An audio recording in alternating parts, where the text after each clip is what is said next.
자, 오늘 우리에게 주시는 하나님의 말씀 출애굽기 1장 22절부터 2장 10절까지의 말씀입니다.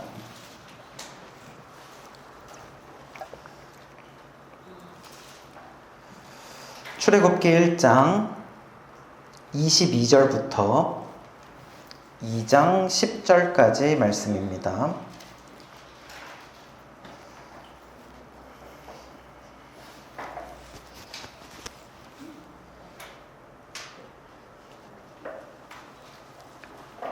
출애굽기 1장 22절부터 2장 10절까지 저와 여러분이 한 절씩 교독하시고 마지막은 같이 읽겠습니다.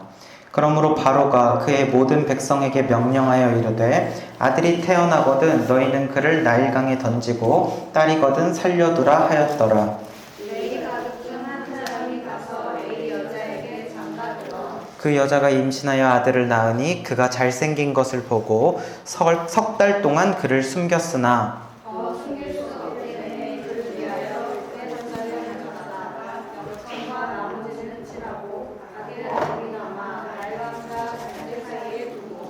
그의 누이가 어떻게 되는지를 알려고 멀리 섰더니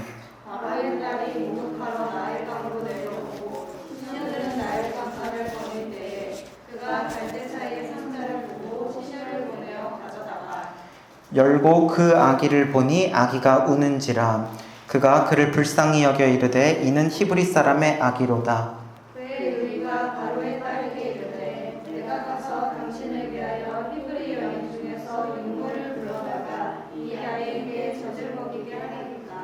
바로의 딸이 그에게 이르되 가라 하매 그 소녀가 가서 그 아기의 어머니를 불러오니 바로의 딸이 그에게 이르되 이 아기를 데려다가 바다를 위하여 젖을 먹이라. 그가 그 삭슬을 주리라. 여인이 아기를 데려다가 젖을 먹이더라. 같이 읽습니다. 그 아기가 자라매 바로의 딸에게로 데려가니 그가 그의 아들이 되니라. 그가 그의 이름을 모세라 하여 이르되 이는 내가 그를 물에서 건져내었음이라 하였더라. 아멘. 오늘은 출애굽기 1장 22절에서 2장 10절까지의 말씀으로 지난주에 이어서 용감한 여인들 2탄입니다. 그래서 오늘은 요게벳 미리암이라는 제목으로 함께 말씀의 은혜를 나누도록 하겠습니다. 지난 시간까지의 이야기를 조금 정리를 해보면은요, 야곱 가족이요. 여러분들 기억나십니까? 야곱 가족이 애굽 땅에 이사 갔을 때 몇 명이 이사를 갔을까요? 맞아요. 잘 기억을 하네요. 좋아요. 70명이 이사를 갔어요. 어디로? 애굽으로 이사를 갔습니다. 이사를 갈 때 가고 나서 이제 나중에 노예가 되죠. 그리고 나서 몇 년 정도 세월이 흐르죠? 430년 정도. 와, 이 어려운 숫자들을 잘 기억하고 있어요. 430년 정도 시간이 지나니까 어느새 몇 명이나 되었어요? 200만 명이나 되었어요. 그렇게 많은 숫자가 되니까 노예이기는 하지만 바로 왕이 계속해서 커지고 강해지는 이 이스라엘 백성들이 두려워지기 시작합니다. 이들이 언제 우리를 배신할지 몰라. 그래서 바로 왕은요, 이제 이스라엘 백성들을 탄압하기 시작합니다. 이 3단계에 걸쳐서 탄압을 하게 되는데요, 우리가 2단계까지는 배웠습니다. 자, 먼저 어떻게 탄압을 하냐면 1단계 처음에 강한 노동으로 학대를 합니다. 강한 노동으로 학대를 해요. 그래서 막 때리도 보면은 또 그 가운데 죽는 사람도 생기겠죠. 굉장히 폭력적인 방법으로 그들의 힘을 죽이게 하고 그들의 어떤 정신적인 이렇게 피해를 끼치는 거죠. 그래서 꼼짝도 못하게, 다른 생각하지 못하게 만듭니다. 그런데 하나님의 은혜로 말미암아서 이스라엘 백성들은 그런 바로의 첫 번째 탄압에도 불구하고 더 번성하게 되고 강하게 되었다. 그래서 하나님께서 말씀하시고 약속하셨던 큰 민족을 이루게 하신다라는 그 약속이 성취가 되어지는 거예요. 그러니까 계속해서 이렇게 번성하니까 이번에는 바로 왕이 두 번째 작전, 두 번째 2단계 탄압에 들어가게 됩니다. 이게 우리가 지난주에 함께 배웠던 내용이죠. 바로 이스라엘 사람들 중에서 이스라엘 아기들을 받아내는 산파, 요즘으로 치면 산부인과 의사 선생님들인데 당시에는 할머니들이 그 역할을 했단 말이에요. 이스라엘 산파 십브라와 부와, 이 사람들은 산파들 중에 대표인 사람들이죠. 이 십브라와 부하를 불러다가 남자아이가 태어나거든 몰래 죽여라 라고 살인을 명령을 하게 됩니다. 근데 이것을 대놓고 하는 것은 아니고 뒤에 살짝 자기는 숨어가지고 자기가 하는 거잖아요. 지금 애굽의 왕인 바로 왕이 지금 시켜서 하는 거잖아요. 근데 그렇게 하지 않고 몰래 은밀하게 이 일을 진행을 시키죠. 그래서 서로 니들끼리 죽이는 어떤 내부 분열을 시키는 방법, 이런 식으로 해서 아이들을 죽이게 합니다. 당시에 바로 왕은 애굽의 신과 같은 존재. 그래서 이 명령을 어기면 죽는 것과 다름이 없는데 이들은 믿음의 사람들이었습니다. 그래서 바로 왕을 두려워하는 것이 아니라 오히려 하나님을 경외했다고 했었죠. 하나님에 대한 거룩한 두려움을 가졌어요. 바로는 거짓 신, 우리는 진짜 신인 하나님을 따르겠다. 그래서 지혜롭게 아이들을 살려내게 됩니다. 그리고 나서 하나님의 은혜로 말미암아 이스라엘 백성들은요, 더 번성하게 됩니다. 더 강해지게 됩니다.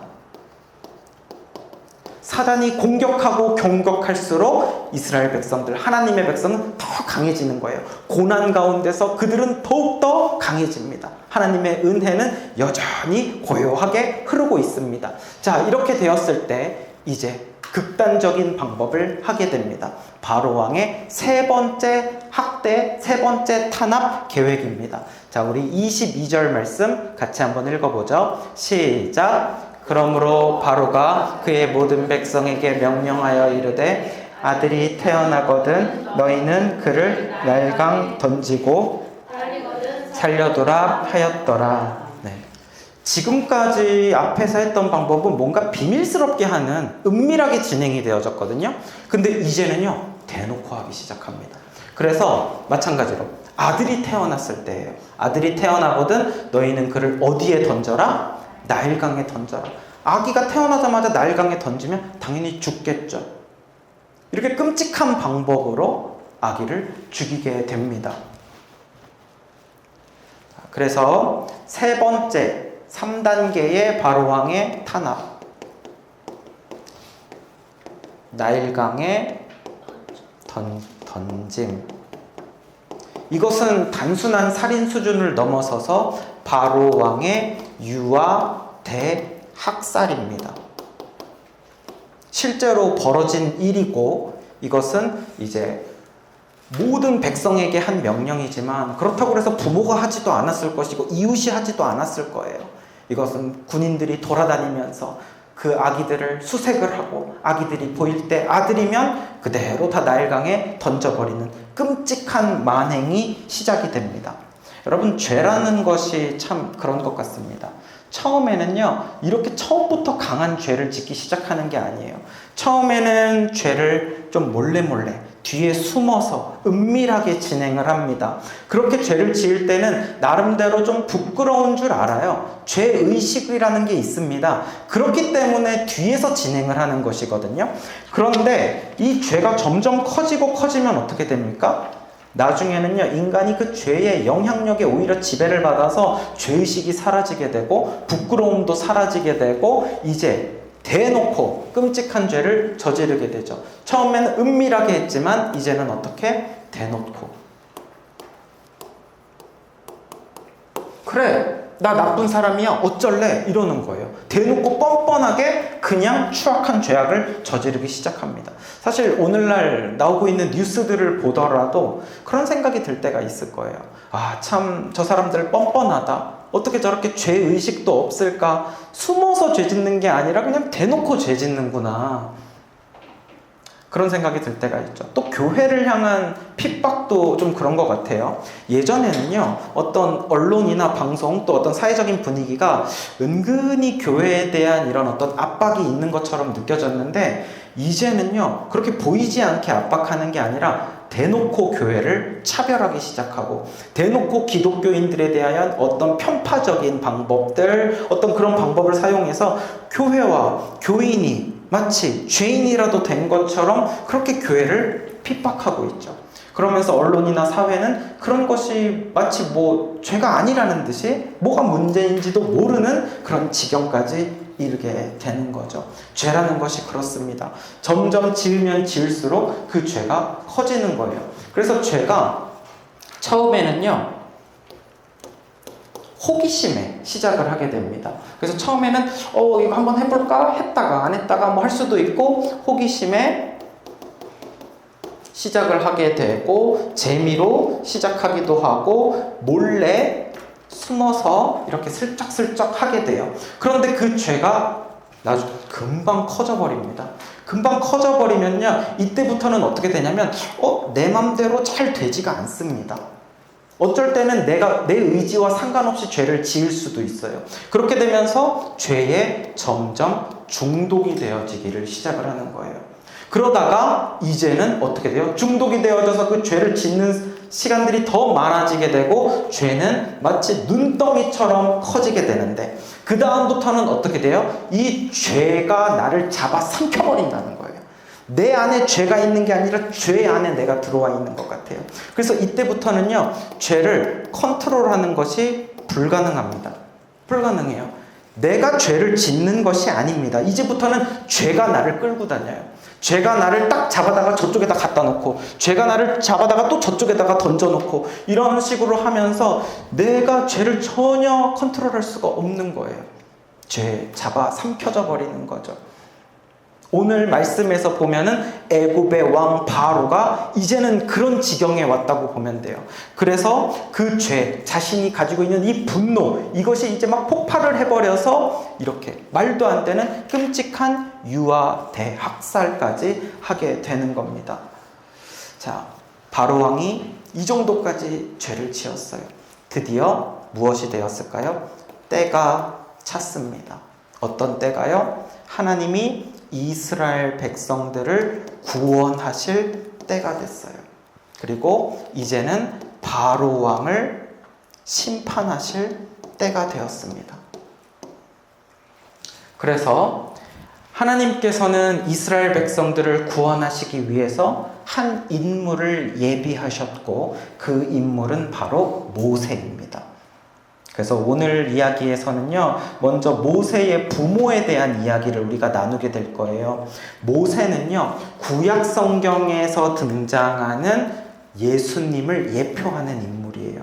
구약 성경의 구원자입니다. 그래서 모세의 많은 삶의 모습들과 그 생애를 보면은 예수님과 닮아 있어요. 특히 이 유아 대학살, 이 상황은 정말 똑같습니다. 예수님이 태어나기 전에도 예수님 구원자가 태어나는 걸 막기 위해 헤롯 왕의 유아 대학살이 있었어요.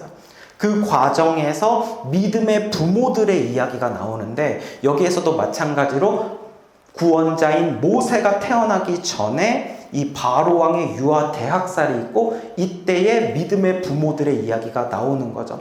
그래서 모세가 예수님과 같은 존재라는 것이 아니라 예수님을 예언하는 인물, 예수님을 예표하는 인물로 구약에 보내주셨다라는 거죠. 자, 그래서 이제 모세의 부모에 대한 이야기를 한번 보도록 하죠. 자, 1절과 2절 같이 읽어볼게요. 시작! 레위 가족 중 한 사람이 가서 레위 여자에게 장가들어 그 여자가 임신하여 그가 잘생긴 것을 보고 석 달 동안 그를 숨겼으나, 네, 말씀을 보니까 레위 가족 중에 한 사람이 누구에게 장가를 들었어요? 레위 여자에게 장가를 들어서 아들을 낳았다라고 되어 있죠. 그러니까 이제 여기 가족 그림인데 레위 가족이라고 합니다. 자, 레위 지파. 그러니까 이 남자도 레위 지파고 이 여자도 레위 지파고 그러면 태어나는 아이도 당연히 레위 지파가 되겠죠. 자, 근데 이 레위 지파가 뭡니까? 야곱에게는 몇 명의 아들이 있었죠?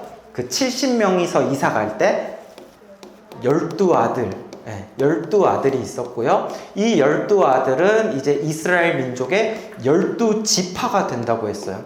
근데 이게 지금 430년 동안 노예로 살면서 이들이 막 애국 사람들이랑 막 섞여가지고 그들의 민족성이 사라진 게 아니라는 걸 알 수가 있죠. 지금 레위 지파라고 돼 있잖아요. 레위가 누구냐면요, 이 12아들 중에 세 번째 아들입니다. 12아들. 르우벤, 시므온, 레위, 유다, 단, 납달리, 갓, 아셀, 이사갈, 스불론, 요셉, 베냐민. 세 번째. 르우벤, 시므온, 레위. 세 번째 아들이고 그 세 번째 아들의 후손들인 거예요. 이걸 정확하게 딱 이들이 알고 있는 거예요. 그럼 자신들에 대한 우리는 하나님의 백성이고 야곱의 후손이라는 이스라엘 민족으로서의 정체성, 이것을 이것을 간직하고 있다라는 거예요. 유지하고 있다는 사실을 알 수 있죠. 자, 그래서 이들의 이제 이름이 여기에서는 나오지 않지만 이제 한 출애굽기 6장 정도 가면 이 엄마와 모세의 아빠의 이름이 나오거든요. 미리 말씀을 드릴게요. 아빠의 이름은 아므람입니다. 누구의 이름이랑 비슷하죠? 아브람이랑 비슷하죠. 아브라함이 원래 아브람이었잖아요. 근데 그 이름이랑 정말 비슷해요. 아므람이라는 사람이 모세의 아빠 이름입니다. 그리고 모세의 엄마 이름은 요게벳입니다. 요게벳. 그리고 여기에 있는 이 아기가 바로 모세죠. 모세. 그리고 이 가족은요, 이 세 명만 있는 게 아니에요. 사실은 모세에게는 형과 누나가 있습니다. 자, 여기 형, 그리고 누나. 형의 이름은 아론. 들어보셨죠? 누나의 이름은 미리암입니다. 아론이라는 형과 미리암이라는 누나. 그러니까 이미 이제 두 명의 자녀가 있었고, 이 시기에 딱 가장 이 바로왕의 학대가 심했던 3단계 학대에 있을 때 바로 아기 모세가 태어나게 되는 거죠. 아들이 태어났는데 말씀을 보니까 뭐라고 되어 있냐면, 여자가 임신하여 아들을 낳았는데 아들이 어떻게 됐대요? 잘생겼대요. 아들이 잘생겨가지고 몇 달 동안 숨겼대요? 석 달 동안 숨겼대요. 여러분들 이게 조금 이상하지 않습니까? 못생겼으면 안 숨겼을 것 같아. 딱 생겼는데, 낳았는데 너무 잘생겼는데? 이거 나일강에 던지기엔 아까운데? 이게 좀 이상하잖아요. 잘생겨서 숨겼다는 말은 조금 이상합니다. 더군다나 여러분들이 뭐 모세에 관련된 영화나 애니메이션을 보면 막 모세가 인물이 막 엄청 좋나요? 막 인물이 막 항상 수려하게 잘생겼고 그렇게 표현되지 않죠. 그냥 평범한 남자로 표현이 됩니다. 오히려 다윗 영화 같은 거 보면 다윗은 잘생겼어요. 왜냐면 성경에 그렇게 묘사가 돼 있거든요. 근데 모세는 잘생겼다고 되어 있는데도 불구하고 성경에 분명히 잘생겼다고 묘사하지 않죠, 영화들이. 왜냐면 이것은 진짜 말 그대로 외모가 잘생겼다는 말을 하는 게 아닙니다. 이것은 이제 히브리어로 보면 히브리어 토브라는 단어를 번역을 한 겁니다. 토브가 뭐냐? 좋은, 선한, 혹은 아름다운, 이런 뜻을 가진 단어입니다.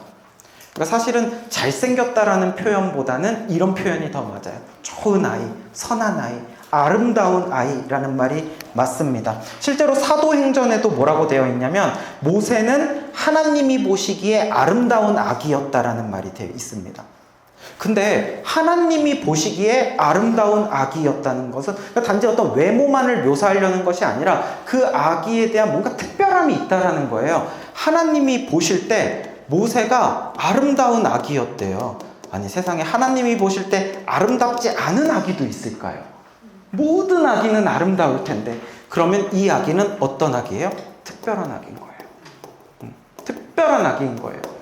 이 아기는 앞으로 하나님은 이미 계획을 가지고 계신 거예요. 이 아이가 어느 정도 컸을 때, 너 보니까 내 구원 사역을 담당하기에, 너 준비가 좀 됐네. 괜찮네. 너 자격 있다. 이게 아니라 이미 태어날 때부터 하나님께서 이 아기에게는 특별한 사명을 주시는 거예요. 어떤 사명? 하나님의 구원 사역을 담당할 아기라는 거예요. 그리고 이 사실을 아마도 하나님은 이 부모들에게 말씀하여 주셨다라는 거죠. 어떤 방식인지는 모르겠습니다. 직접 말씀하셨는지, 깨닫게 하셨는지, 꿈에서 알려주셨는지 모르겠지만 그것을 알았다는 거예요. 아름다운 아기, 특별한 아기. 그래서 이 부모는요, 이 아기를 그래서 숨겼다라는 거예요. 그러니까 사실은 이거 바로의 명령이잖아요. 아이를 숨기면 안 되는 것. 그러나 이들은 믿음이 있었습니다. 믿음이 있었고, 그래서 이들에게는 하나님으로부터 주어진 사명이 있는 거예요. 어떻게 해서든지 이 아기는 하나님으로부터 온 아기야. 하나님이 우리 가족에 보내주신 선물이야. 내가 목숨을 거는 한이 있더라도 이 아기를 살려야 한다.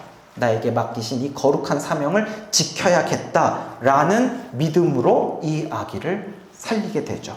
석 달 동안 키웠다라고 되어 있죠. 그 이야기는 뭐냐면 석 달 동안은 숨겼는데 석 달이 지나고 나서부터는 아기가 이제 너무 커요. 그 전까지는 신생아라서 이렇게 집을 뭐 이렇게 잘 막으면 울음소리가 밖으로 안 나갈 수 있었는데 이제 석 달이 되니까 아기가 막 기어다니기도 시작하고 막 울음소리도 너무 크고 숨기는 것이 쉽지 않겠구나. 이제는 딱 들키기 좋구나. 그런 상황이 됩니다. 자, 그랬을 때, 자, 이제 부모가 어떻게 하는지 보십시오. 3절과 4절, 시작. 더 숨길 수 없게 되매 역청과 나무진을 칠하고 아기를 거기 담아 나일 강가의 갈대 사이에 두고 그의 누이가 어떻게 되는지를 알려고 멀리 섰더니 이제 3개월이 지나서 더 숨길 수 없었을 때에, 자, 특별한 방법, 갈대 상자가 등장을 합니다. 말씀에는 나와 있지 않지만 아마도 추측하기로는 이 방법도 하나님이 알려주셨을 가능성이 굉장히 높아요. 그래서 갈대 상자를 가져다가 역청과 나무진을 그 갈대 상자에다 바릅니다. 이것은 방수를 하기 위해서, 방수 기능을 하기 위해서 어떤 천연 시멘트를 여기다가 이렇게 쫙 발랐다고 할 수가 있겠죠. 그러면서도 물 위에 뜰 수 있어야 되니까 가벼운 재료로 이렇게 해서 바른 겁니다. 자, 이 그림을 한번 볼게요. 이 여자가 누구냐면 모세의 어머니 요게벳.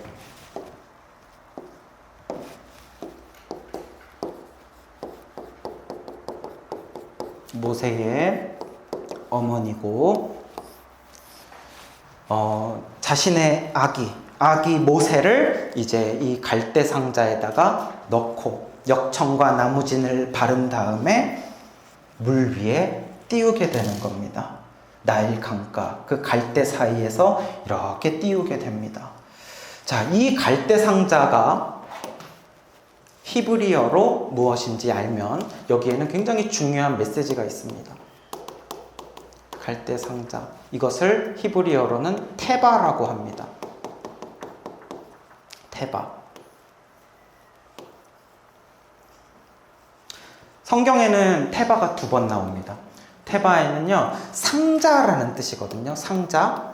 이 상자가 2번이 나와요. 큰 상자도 상자고 작은 상자도 상자거든요. 크기와 상관없이. 성경에 나오는 큰 상자는 무엇이고 작은 상자는 무엇일까요? 큰 상자는 바로 노아의 방주도 테바라고 나옵니다. 테바. 방주도 테바예요. 그리고 모세의 이 갈대 상자도 테바예요. 우리는 이게 방주는 배이기 때문에 상자라고 말할 수가 없잖아요. 그리고 요거는 좀 작으니까 상자라고 할 수 있고, 근데 우리의 관점은 그렇지만 당시 이스라엘 사람들이 볼 때에는 이 테바라는 단어는 그러한 의미로 다 쓸 수 있는, 통용되어지는 의미라는 거예요. 근데 사실은 생각을 해보면 방주도 그렇고 이 상자도 그렇고 물 위에 띄우기에 배처럼 생기지가 않았습니다. 배랑은 너무나도 다른 모습을 가지고 있습니다. 이 테바에는 어떤 특징이 있냐면요, 크기는 상관없어요. 커도 되고 작아도 돼요. 사실 방주와 갈대상자는 크기가 너무 다르죠. 갈대상자는 아기 한 명만 겨우 들어가면 되니까 작아도 되지만, 방주는요 모든 동물이 다 들어가야 되니까 운동장보다도 더 크다고요. 그렇게 큰 방주. 근데 두 개의 공통점이 있어요. 공통점이 있는데 뭐냐면 그것은 바로 동력 장치가 없다. 무동력이라는 거예요. 배라는 것은요 어떻게든지 동력 장치가 있어야 돼요. 배는 앞으로 저어가려면 노라는 것이 있든지, 노가 아니라 바람으로 가려면 무엇을 달아야 되죠? 돛을 달죠. 그 돛을 달면 돛단배가 되죠. 돛을 달거나 아니면은 또 이렇게 뭐 요즘 같으면은 모터를 달 수도 있겠죠. 이런 식으로 동력이라는 것은 배를 가게 하는 겁니다. 이 동력 장치가 있어야 되는데 방주에도 동력 장치는 없었고 갈대상자에도 그런 것은 없어요. 동력 장치만 없는 것이 아니라 방향을 정할 수 있는 장치도 없고요. 속도를 조절할 수 있는 장치도 당연히 없습니다. 배라면은 어떤 뭐 이렇게 핸들이나 키가 있어야 되잖아요. 그런 키가 없어요. 나침반도 없어요. 그런 것들을 전혀 할 수가 없습니다. 근데 가장 이상한 특징이 있어요. 그거는 뭐냐면 가는 목적지도 정해져 있지가 않다라는 거예요. 목적지가 어딘지 몰라요. 그리고 언제 도착하는지도 모릅니다. 이것이 바로 방주와 갈대상자의 공통점. 이것이 바로 테바입니다. 테바는요, 그래서 하나님에 대한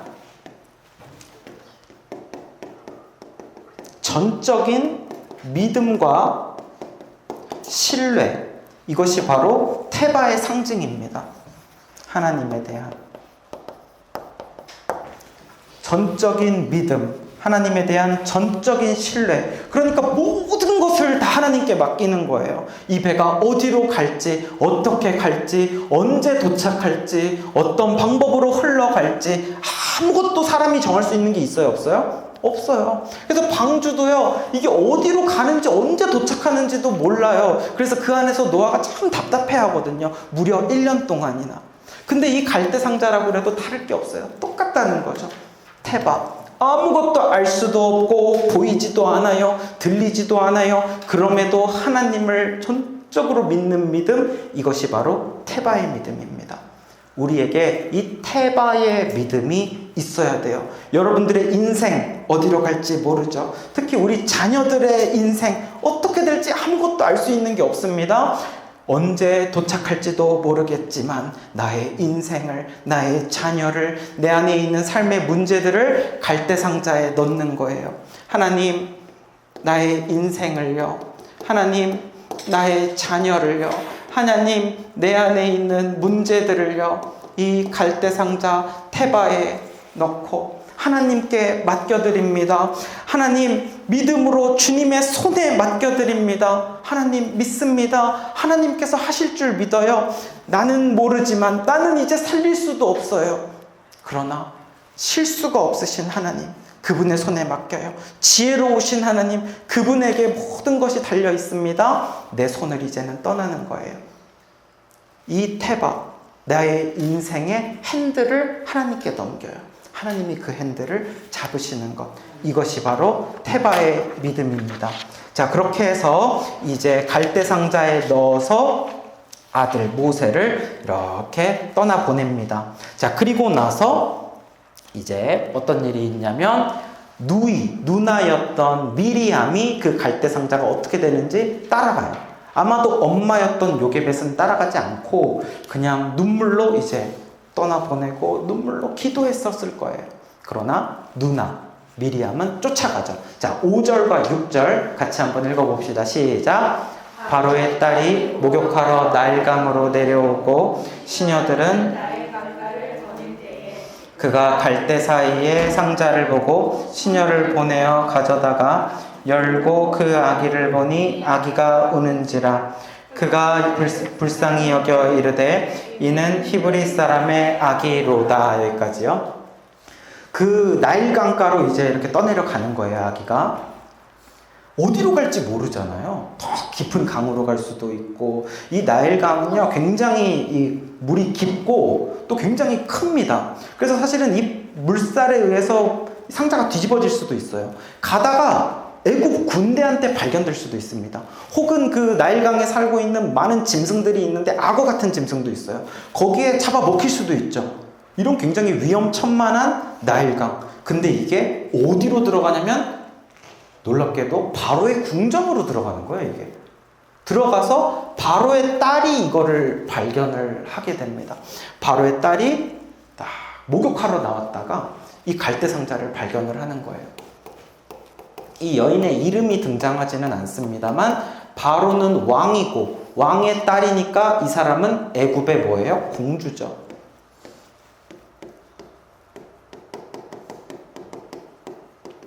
애굽의 공주. 사실은 그 바로 왕의 궁전에는 어떤 사람들이 많이 있습니까? 바로의 딸도 있었겠지만 사실은 여기에는 군인들도 많이 있고 또 바로 왕에게 충성을 다하는 신하들도 많이 있죠. 그러니까 그 사람들의 눈에 띄었을 가능성이 사실은 더 높아야 되는 거예요.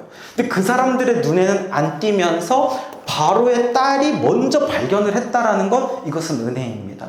그러니까 하나님께서 어떤 사람의 눈은 가리우시고 바로의 딸의 눈은 여셔서 보게 하신 거예요. 우리는 그래서 기도할 때 하나님 나의 눈을 열어주셔서 도움이 필요한 사람들을 보게 하옵소서, 긍휼이 필요하고 불쌍한 사람들을 보게 해주세요. 그리고 그들을 도울 수 있게 해주세요. 또 하나님 때로는 나의 눈을 가려주세요.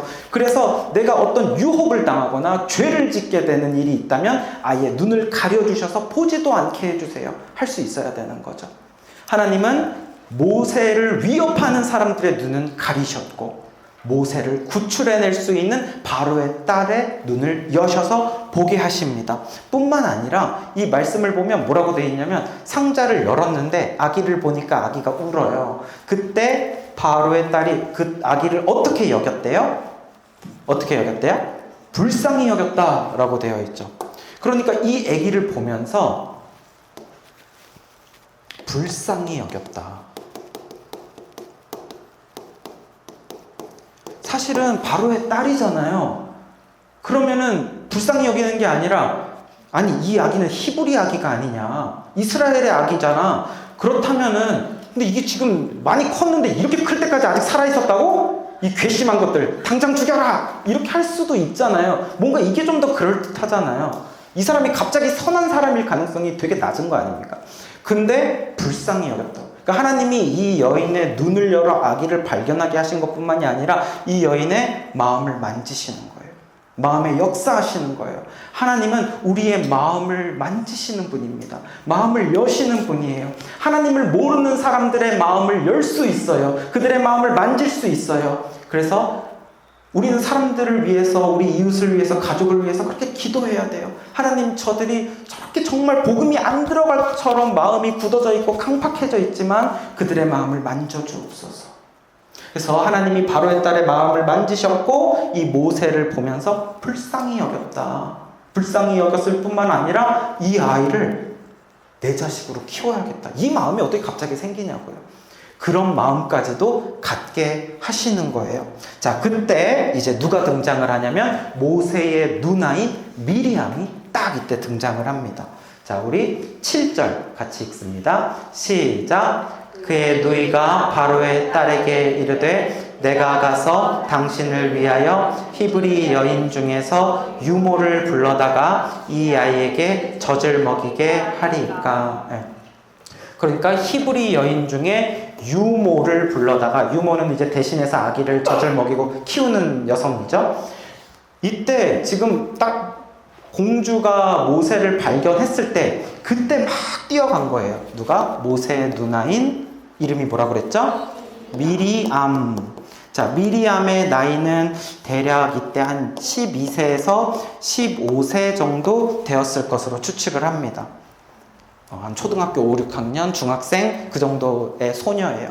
이 아이가 자기 동생 어디로 가는지 이렇게 쫓아가고 있다가 그때 이제 바로의 딸이 딱 이것을 보고 긍휼히 여길 때 그때 딱 타이밍을 보고 가가지고 공주님 이 아기를 키우시려면은 근데 히브리인 유모가 필요하지 않으십니까? 하면서 내가 도와드리겠습니다라고 딱 그 타이밍을 잡죠. 그리고 너무나도 지혜로운 말을 하죠. 굉장히 중요한 타이밍이었어요. 그래서 여러분, 이런 타이밍, 이런 지혜 누가 갖게 되는지 아십니까? 하나님께 기도하는 자, 그리고 하나님의 때를 기다리는 자, 나의 인생을 태바에 실어서 그것을 하나님의 손에 맡겨드리고 기도하고 기다리는 사람만이 이 타이밍을 알게 돼요. 어떤 타이밍? 하나님의 타이밍. 그렇지 않겠습니까? 언제나 그냥 기도도 안 하고 기다리지도 않아요. 그냥 내 생각대로, 내 경험대로, 내가 하고 싶은 대로 하던 사람이에요. 그런 사람이 어떻게 하나님의 타이밍을 알 수 있겠어요? 그러나 이들은 하나님의 손에 맡겼어요. 그 과정에서 기도하고 기다리며 하나님의 일하심을 바라보고 있죠. 그러면 하나님의 타이밍을 알게 됩니다. 그뿐만이 아니라 어떻게 해야 되는지 하나님의 지혜를 주세요. 지혜를 주셔서 이 순간에 용기 있게 다가가서 히브리인 유모를 데려올까요? 라고 하는 거죠. 그 히브리인 유모가 누구겠어요? 바로 요게벳, 모세의 엄마인 것입니다. 그랬더니 바로의 딸이 그래라, 그 유모를 데려와라. 그래서 얼른 미리암이 가서 자신의 엄마를 데리고 옵니다. 데리고 왔더니 이 바로의 딸이 뭐라고 하냐면, 너는 이 아기를 데려다가 젖을 먹이고 키워라. 그러면 내가 그 비용을 지불을 해주겠다라고 말합니다. 아니, 그 엄마 요게벳은 그 이야기를 들었을 때 막 대놓고 울지는 못하죠. 들키면 안 되니까. 속으로 막 난리가 났을 거예요. 막 울고 가슴이 벅차가지고. 세상에 여러분, 자기 아기 젖 먹이면서 돈 받는 사람도 있습니까? 이렇게 말도 안 되는 일이, 기적이 일어나 버린 거예요. 이제 나는 이 아이를 숨기지 않고 키워도 돼요. 공주가 보장해 주기 때문에. 그래서 집에 데려가서 키우면 됩니다. 젖을 먹이면 됩니다. 그런데 그 비용까지 제공을 해준다고 합니다. 놀라운 일이 벌어진 거예요. 여러분, 하나님은요, 무한한 능력이 있으신 분이에요. 하나님의 능력은 한계가 없으시기 때문에 하나님의 계획은 이렇게 놀라운 거예요. 우리의 능력은 한계가 있죠. 그래서 내가 머리를 쓰고 내가 계획을 세우면 정말 고만고만한 미미한 계획밖에 세워지지 않지만 하나님은 뭐든지 하실 수 있는 분이잖아요. 사람의 마음도 여실 수 있는 분이고 사람의 입술에서 나오는 모든 말까지 하나님이 주장하실 수 있기 때문에 하나님은 이런 사람으로선 상상도 할 수 없는 계획을 가지고 계셨던 거예요. 하나님의 손에 핸들을 맡겨드린다는 것은 이런 놀라운 일이 일어날 것에 대한 우리의 기대와 소망과 믿음으로 주님께 드리는 거예요. 그래서 이제 이 아기 모세는 엄마 요게벳의 품에서 젖을 먹으면서 성장하게 됩니다. 그렇게 자라게 돼서 이제 다음 말씀, 자, 10절 말씀을 우리 한번 읽어보죠. 시작. 그 아기가 자라매 그가 그의 아들이 되니라. 그가 그의 이름을 모세라 하여 이르되 이는 내가 그를 물에서 건져내었음이라 하였더라. 아기가 자라고 나서 바로의 딸에게 데려갔다라는 것은 자라기 전까지는 엄마 요게벳이 데리고 키웠다라는 거예요. 왜냐면 너무 애기니까 바로의 딸에게 이렇게 맡기면은 오히려 바로의 딸 입장에서는 불편하죠. 귀찮죠. 근데 이 아기가 그래서 대략 한 3세에서 한 7세 정도 사이 젖을 먹이면서 어머니의 보호가 필요한 그때까지는 요게벳이 키웠을 것으로 보입니다. 그 과정에서 그냥 키웠겠어요? 정말 말 그대로 먹을 것만 제공했겠습니까? 언어도 가르치고 너가 히브리 민족의 아들이라는 것을 가르쳐줍니다. 정체성을 가르쳐줘요. 어쩌면 너는 하나님이 보내신 특별한 아이고 너에게는 구원의 사명이 있다는 것까지 가르쳐줬을 것으로 보입니다. 그렇게 다 가르쳐주는 시기까지 하나님의 계획 가운데 이루어지는 거예요. 그리고 나서 아이가 자라서 이제는 공주에게 보내지게 됩니다. 공주에게 보내져서 이때부터는 이제 공주의 아들이 되죠. 애굽의 이제 가족으로 들어가는 거예요. 애굽 왕족의 가족이 됩니다. 당시에 이집트는요, 세계 최고의 최대 강국이었어요. 그 왕족이 되는 거예요. 모세가 왕족이 되어서 어디에서 이제 공부를 합니까? 그 애굽의 왕족 가문에서 공부를 하는 거죠. 최고의 학문을 배우게 됩니다. 그러니까 오늘날로 치자면은 이 모세가 어디서 배웠냐면 대통령의 아들 정도가 배울 수 있는 최고 수준의 어떤 그런 학교에 들어가서 최고의 선진 교육을 받는 유학을 보낸 거죠. 그것도 전액 무료로. 어렸을 때는 어머니에게 민족에 대해서 정체성을 배우고 그 다음에는 궁궐에 들어가서 공부를 하게 되는 거죠. 이렇게 놀라운 일들이 펼쳐지게 됩니다. 하나님께서는 모세가 태어나는 순간부터 성장하는 모든 과정까지 그 가운데에 마귀의 방해가 분명히 있지만 그럼에도 불구하고 이 완벽한 하나님의 커리큘럼으로 이끌어 가시는 게 보여지죠. 자, 그래서 이제 이 모세라는 이름은 이 딸이 지어줍니다. 공주가 지어주는데 뭐라고 지어줘요? 모세. 그 뜻은 내가 그를 물에서 건져내었음이라. 그래서 모세의 이름의 뜻은 건져냄이라는 뜻입니다. 근데 이 이름의 뜻은 평범하지가 않아요. 모세는 공주는 그냥 내가 물에서 건져냈으니까 건져진 아이라고 이름을 지었는데 사실은 모세가 실제로 어떤 인물이 됩니까? 자신의 민족을 구원할 때 홍해 바다로부터 수많은 민족을 건져내는 구원하는 인물이 되죠. 그러니까 이 인물의 이름을 짓는 과정에서도 하나님께서 개입하시고 역사하는 놀라운 일들을 보게 됩니다. 자, 이제 우리 오늘 말씀을 마치기 전에 영상을 하나 볼 거예요. 어떤 영상이냐면 뒤에 불을 좀 다 꺼주세요. 바로 요게벳이 모세의 어머니인 요게벳이 모세를 갈대 상자에 담아서 물 위에 띄우기 전에 그때 이제 어떤 심정으로 띄웠는지 자, 그 과정들을 이제 담은 이야기입니다. 잠시만요.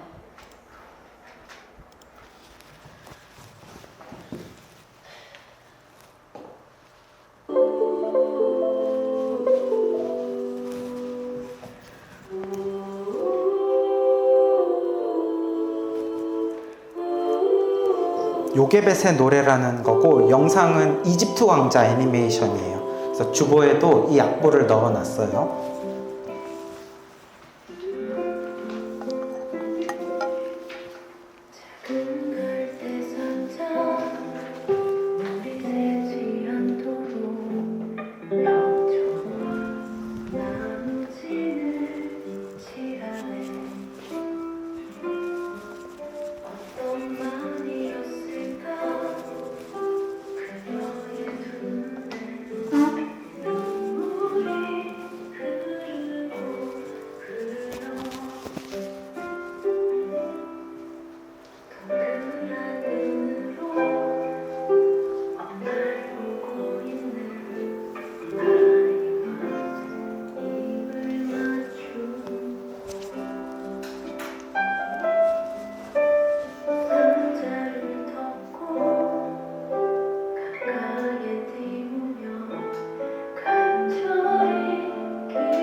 네.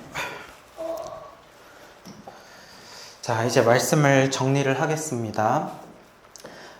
사실 저는 이 방금 우리 함께 봤던 그 요게벳의 노래 그리고 이 영상을 너무 좋아해요. 볼 때마다 너무 감격스러운데 그래서 빨리 이 요게벳 이야기를 하고 싶을 때도 있어요. 네, 마침 이번 주가 딱 이거 그래서 테바의 말씀을 나누고 요게벳의 노래 이야기를 들려드리고 그래서 너무 좋습니다. 여러분들 우리의 인생을 갈대 상자에 넣고 띄우는 믿음이 우리 가운데 있기를 바랍니다.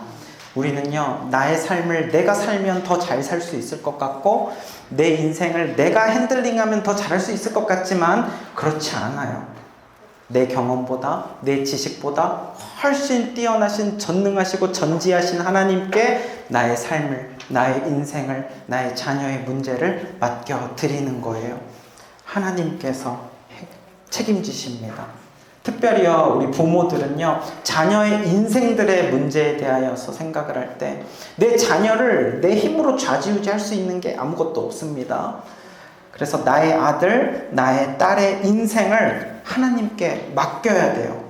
내가 내 아들, 자식의 인생을 내가 조종하려고 하지 않고 하나님께 맡길 때 하나님이 알아서 키우시고 알아서 책임져 주십니다. 고아처럼 내버려 두시지 않으시고 우리 아이들의 참 주인이시고 참 부모이시고 아버지이신 하나님께서 반드시 그 자녀를 지키시고 보호해 주시는 줄 믿으시기 바랍니다.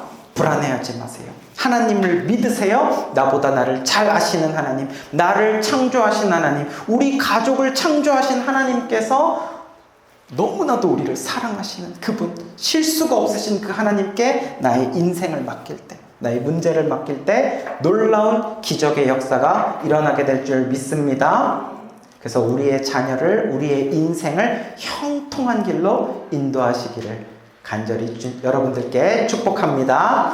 자, 우리 이 시간에 우리 말씀 기억하면서 같이 찬양하고 기도하도록 하겠습니다. 나의 가는 길 주님 인도하시네. 같이 찬양할게요.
하나님 아버지, 정말 자신의 아들 모세를 갈대 상자에 띄워서 하나님의 손에 맡겼던 요게벳처럼 주여 아버지, 나도 나의 인생을, 나의 자녀를, 나의 삶의 모든 문제를 그 갈대상자 테바에 띄어서 하나님의 손에 맡겨드리기를 원합니다. 하나님을 전적으로 믿는 믿음이 있기를 원합니다. 나는 부족하고 나는 미련하나 하나님은 완전하시고 하나님은 지혜로우심을 믿는 믿음으로 주님을 바라봅니다. 주여, 테바의 믿음이 우리 가운데 있게 하여 주시옵소서. 하나님의 놀라우신 역사를 경험하는 우리들 다 되게 하여 주옵소서. 우리 주여 한번 부르짖고 같이 기도하겠습니다.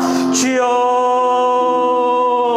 주님 아버지 하나님, 주여, 내가 나의 문제를 쥐고 주여 아버지 이렇게도 해보고 저렇게도 해볼 때 주여 아버지, 더 이상 내 힘으로는 아무것도 할 수 없을 때가 많이 있습니다. 특히 아버지, 자녀를 키울 때 주여 많은 부분에 있어서 한계가 있음을 느낍니다. 주여 아버지, 오늘 들은 말씀을 통하여 주여 아버지, 테바의 믿음을 들려주셨습니다. 나의 인생, 나의 자녀, 내 삶의 모든 것들을 주여 알 수도 없고 보이지도 않고 그것이 어디로 흘러가는지 언제까지일지 아무것도 알 수 없으나 주여 하나님의 손에 맡겨드립니다.